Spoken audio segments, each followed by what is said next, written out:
Hello, the students. Welcome. Let us attempt this question from the main exam 2024 on linear dependence.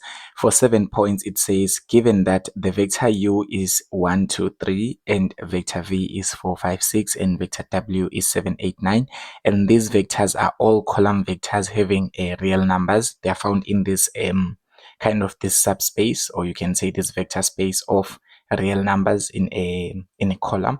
So now determine whether the vectors are linearly independent and justify your answer. So we need to try and see whether these vectors are linearly independent or they are not linearly independent. We first do this. Remember that when we say that a vector is linearly independent, it must at least consist of a zero vector in it, and the constants must be able to give you zero. So for example, if I take a constant c, if I just pick a constant c which is in a certain scalar field, or maybe you can say this constant c is a real number, and then I multiply a constant c1, right, with vector u. So if I multiply constant c1 with vector u, and then if I multiply constant c2 with vector v, and I multiply constant c3 with vector w, I must be able to get the zero vector. So that's the first condition. We must have at least a zero vector within this and this zero vector must be able to, we must be able to write it as a linear combination of the constants, which is c1, the constant c2, and the constant c3. So we are having three constants here because we're having three vectors, right? So essentially here we have got three vectors, which is a vector u, vector v, and vector w. So we are going to just multiply each and every vector with a constant c1, c2, c3, and then combine them. So that's a linear combination. So for us to prove that these are linearly independent, we must prove that c1 and c2 and c3 are all equals to zero, those constants. Let's just try to see, are they really equals to zero? So we are going to substitute our vectors here and say constant c1 multiplied by the vector u. The vector u is given by the entries 1, 2, 3, right? And then the vector, we write c2, and then the vector v is given by the entries 4, 5, 6, and then we have got c3 here. The vector w is given by the entries 7, 8, 9. By the way, you can also represent this using this notation whereby you write your vector 1, 2, 3, something like this. But here I'm just using the paragraph one to make things simpler. And here, this is the zero vector. This zero vector is also found in this vector space R3. So it must also be a column vector having 3 entries of scalar zeros. Okay, these zeros that we're finding here, they are numbers. They're not really the vectors themselves, right? So now having this, we can just do some scalar multiplication, multiply c1 into the vector u. In this case, we are going to have c1 times 1, that's going to be c1, and then this is going to be 2c1, and then this is going to be 3c1. So I've just multiplied the constant c1 inside, and then I do the same thing for c2. This is going to be 4c2, this is going to be 5c2, this is going to be 62. So I'm just doing some scalar multiplication because since our values for c, all of them, they are real numbers, so you are allowed to multiply each and every entry with that value. So c2 times 4 is 4c2, times 5 is 5c2, times 6 is 62. We do the same thing with the third scalar, which is a scalar 3. So with scalar 3, I'm going to get the following. I'm going to get 7c3, 8c3, and 9c3 as my new entries. And then on the other side of the equal sign, we still have got the zero vector 0, 0, 0. So here we have it. So now we just need to form our system of linear equations and try to solve for c1, c2, c3, because you've already done the solving of linear equations since from first year level. So here, when we are adding vectors, if we are treating these as vectors, of course, you must always add corresponding entries. So you add the first entry to the first entry to the other first entry. You must get that first entry. That's how it works. You always add corresponding entries. You cannot add c1 and you add it to 5c2. That would be absolutely and abruptly wrong. So basically here, what you do, you are going to add the first entry, which is C1, you add it to 4C2, you add it to 7C3. You must be able to get the first entry on the other side, which is equals to 0.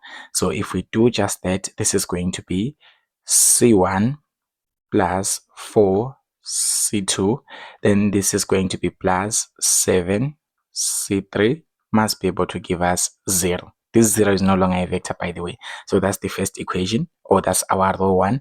And then if we do the same thing for the second entry, which is this one, 2C1 plus 5C2 plus 8C3, we must be able to get 0 as well. So if I do just that, I will have to say that this is 2C1 plus 5, C2 plus 8, C3, and then this must be able to give me 0.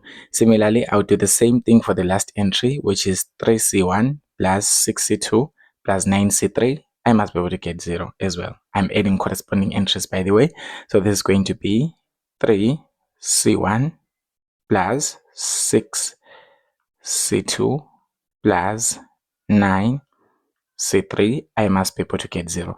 So now we are just going to use your standard techniques to solve for C1, C2, and C3, and it depends on how mathematical you are. You can even turn this into a matrix and try to do some row reduction. It depends on what how mathematics works for you, but I'm not going to turn it into a matrix. It's just going to take my time, or much of my time. I'm just going to do some row reduction to this side. So I'm just going to rewrite the first row as C1 plus 4C2 plus 7C3 is equals to 0.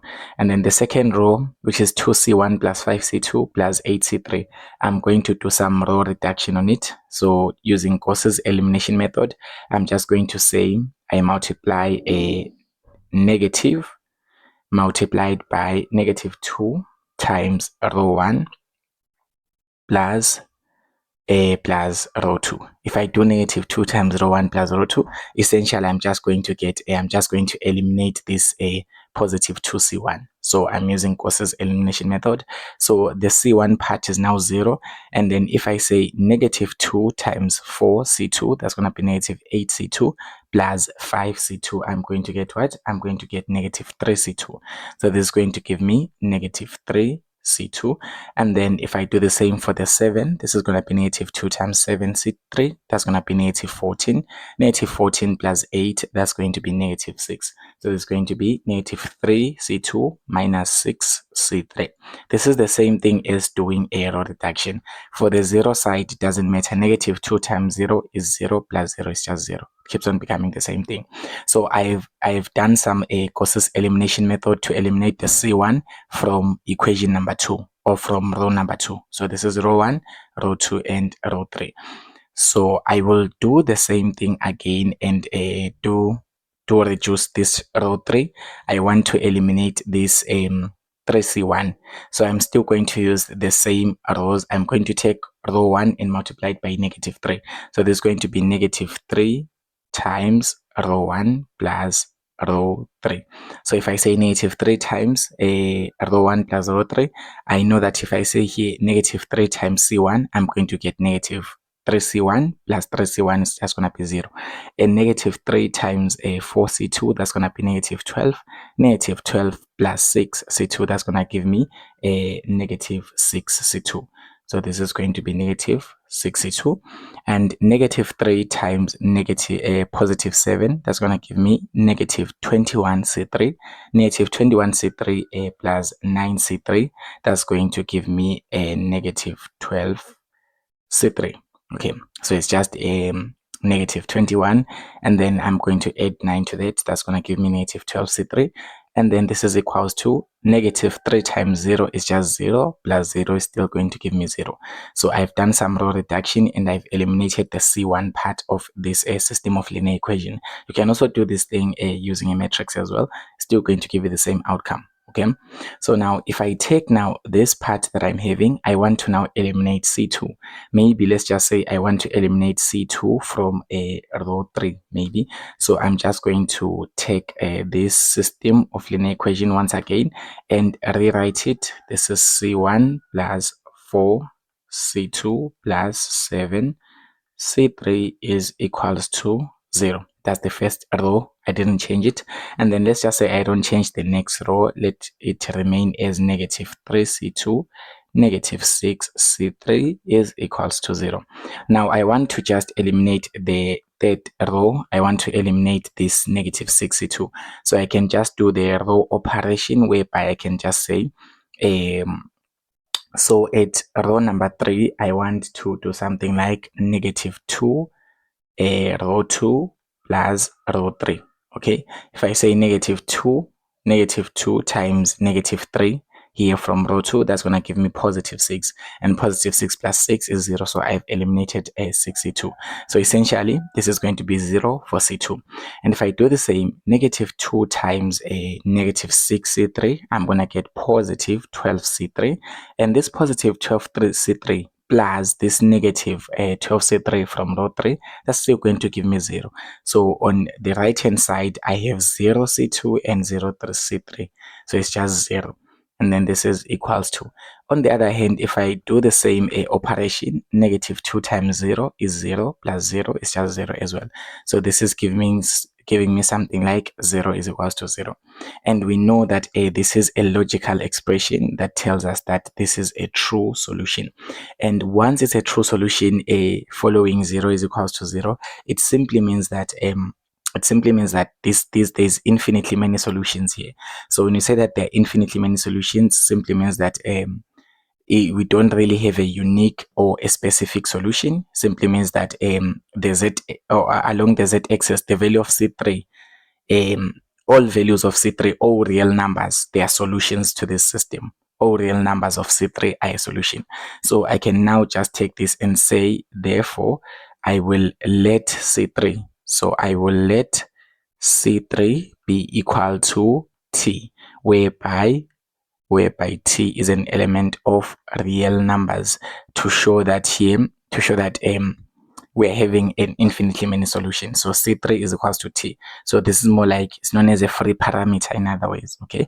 And then if you know that C3 is equals to T, and we substitute that into our second equation to try and find the value of C2, that's going to give me a negative 3C2.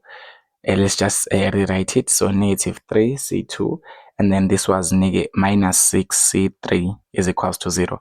And now that we know that our C3 is equals to T, so negative 3C2 minus 6T must be equals to 0. We substitute the value of T, right? And then if we just simplify this is going to give me negative 3C2. You just take this negative 6 to the other side, that's going to be positive 6T. And if you divide both sides by negative 3 here, we can therefore say that C2 must be equals to negative 2T. So this is the value of C2. So C2 is equals to negative 2T. And then from that, we can continue and find the value of C1 as well, because those are the constants, the scalar multiples that we're multiplying with here. So if we use the first equation that says that C1 plus 4C2 plus 7C3 is equals to 0, let me just rewrite it. It says C1 plus 4C2 plus 7C3 is equals to 0. So if I substitute the known values of C3, which is T, and the other value of C2, which is negative 2T, this is going to give me C1 plus 4 times C2 is given by negative 2T, and then this is plus, and then 7 times C3, we have said is given by T, is equals to 0. So this is just going to give me C1 minus 8T plus 7T is equals to 0. From here, this minus 8 plus 7, we already know that's going to give me minus T. So this is C1 minus T is equals to 0. And therefore, C1 is also equals to T, where T is an element of real numbers.